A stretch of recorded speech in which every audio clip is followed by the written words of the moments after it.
Hi and welcome back to Bedecked. I am the author stylist Rebecca and Brian, but you can call me Beck. On today's episode, we are talking about how to shop at thrift stores.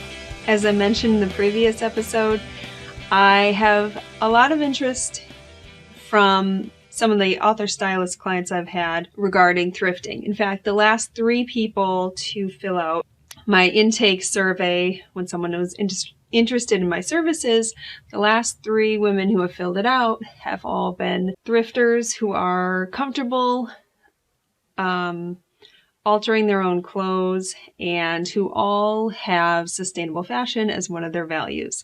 So I wanted to delve more into the idea of shopping at thrift stores for your author, brand, style. I don't have a ton of experience thrift shopping. I've done a little bit. I've dabbled in the past. I did want to wear a thrifted piece today. This dress you've seen if you've been watching my channel for for a while. I purchased this dress at 5th Main in Thiensville, Wisconsin, and that is a secondhand kind of resale consignment shop that sells designer and contemporary brands. So I wanted to wear something thrifted today, and I also wanted to pick the brain of a thrifting expert. So I reached out to someone whose personal style blog I have been following for years, Adina of Blue Collar Red Lipstick. Her Instagram is really fun for fans of thrift shopping because she posts things she finds. Adina lives in Canada, so you'll see a lot of Canadian brands. She's an Anthropologie fan like I am, so you'll see a lot of Anthro brands. Her style is very different from me, but she definitely has a defined style aesthetic, and it's really fun watching her shop. And she posts lots of her thrift finds and whether she thinks they're a good value or not for the quality and for the condition that she finds them in. So anyway, I asked her if she wanted to come on the show, and she said, why don't you shoot me some questions and I will give you some answers. So I have 8 questions here, and I will kind of read through or summarize her answers, and then I'll kind of give my feedback on them.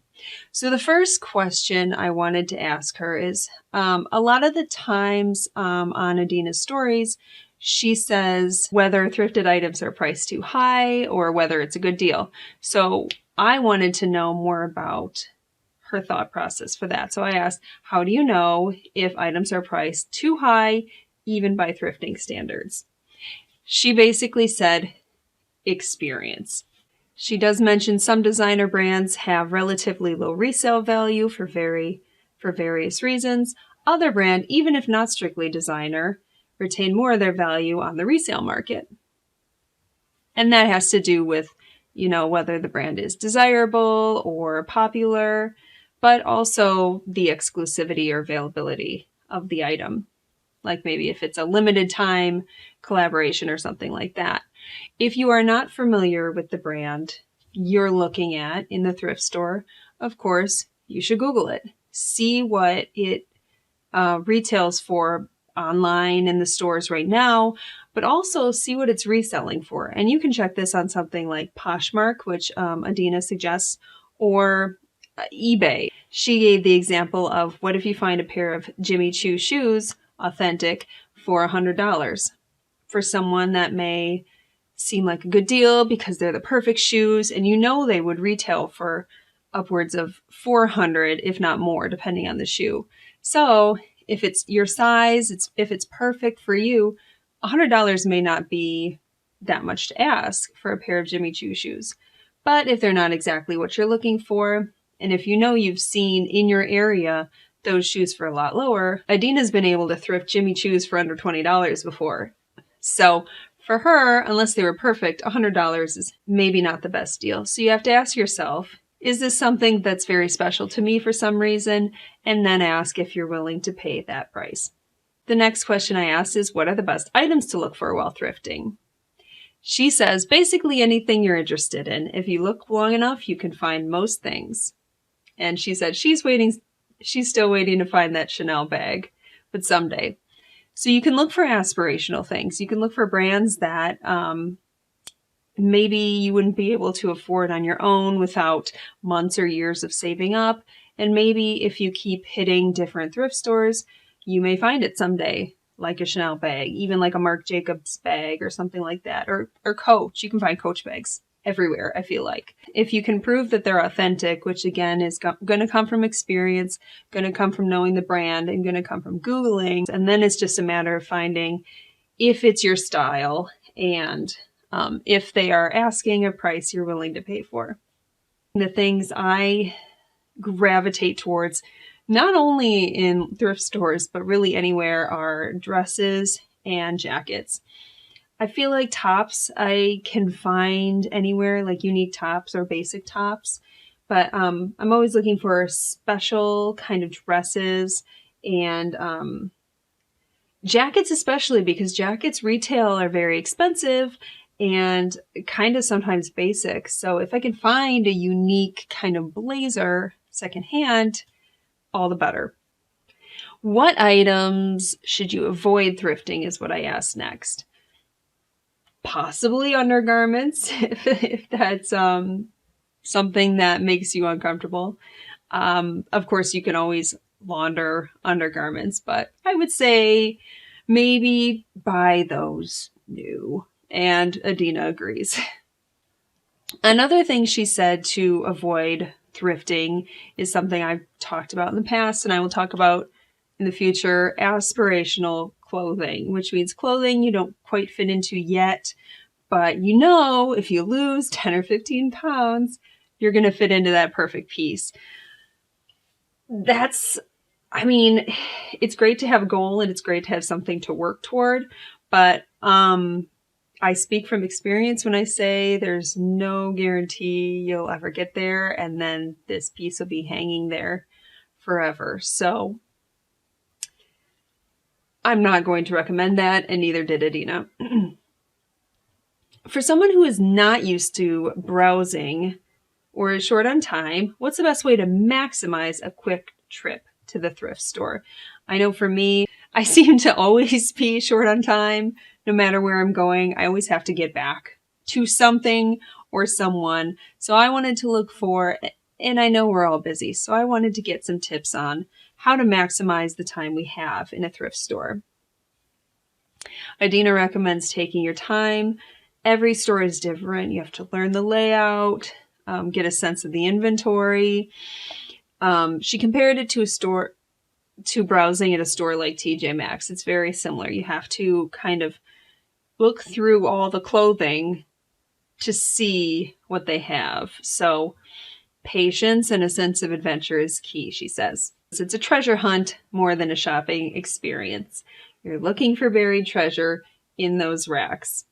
She recommends going early in the day, right when the store opens. Not only will it be less busy, but it will also be cleaner and more organized. Also keep in mind that thrifting is highly location specific. She says, for instance, in your area, stores might put out merchandise at different times of day, or one store might be better for certain types of things, but not others. The key is to learn the ins and outs of your local thrift scene. How do you determine what can be fixed or altered and what should be left behind? Adina says most things can be fixed or altered. It's just a matter of cost. I guess you have three options.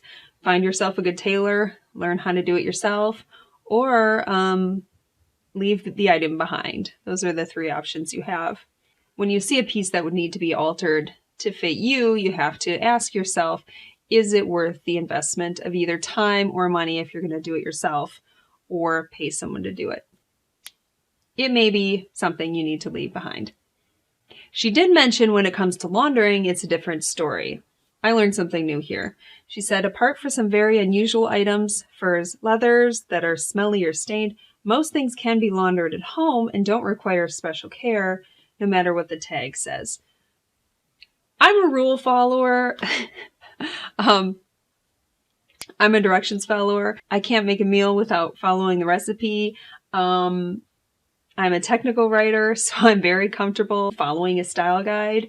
So if the tag says dry clean only, I'm going to assume it means dry clean only. But it is comforting to know that with the right care, you can launder items at home and you don't have to pay for dry cleaning all the time.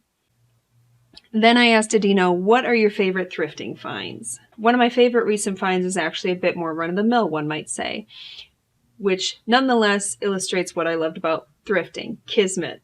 It's fate. Last year, I saw a rainbow plaid dress on Instagram feed of a fellow thrifter secondhand shopper. She wasn't even sure of the brand, as the dress had been purchased by a friend of hers, also secondhand. I fell in love with that dress at first sight. Unfortunately, I had no luck trying to find it online. I was quite sad because the dress very much encapsulated one of my avatars. Like I said, she has a very clear sense of what her style is, which I love. And she calls it her style avatars. And it was one of those items that sparked immense joy just by looking at it. See, those are the kinds of things you want to buy when you see them. Unfortunately, she saw it on someone else. So this was her mission. Anyway, not knowing where or how to find it, I reluctantly gave up on it. But guess what? A few weeks later, I found it, the exact very same dress at a local thrift store. I've never felt more elated on a thrift visit. It's Liz Claiborne, and it's simply perfect in every way. So that's awesome. If you know yourself and know what you want, know what you're looking for, you can really find some treasures that not everyone else is going to have. Any last thoughts or advice for authors looking to build their wardrobe? I love this. Just think about the stories that you want your clothes to tell. I mean, she said it perfectly, didn't she? We as authors are storytellers, and we want our clothes to tell our story as well. So I think that's the perfect way to end this thrifting episode. Like Adina said, take your time, have fun. I like to go in with a mission. But if you have the time, maybe block off a couple hours and just go through racks. Go through racks at your local Goodwill or your local thrift store and see what you can find. Give it a shot, and I'm going to give it a shot and try to find some pieces that really represent the story I want to tell. And I hope you can do the same. I hope you enjoyed this episode of Bedecked. I hope you learned something new. Let me know what the coolest thing you've thrifted before is. And I will see you next week for the next topic or book I am going to deck out. Thanks for watching. Bye.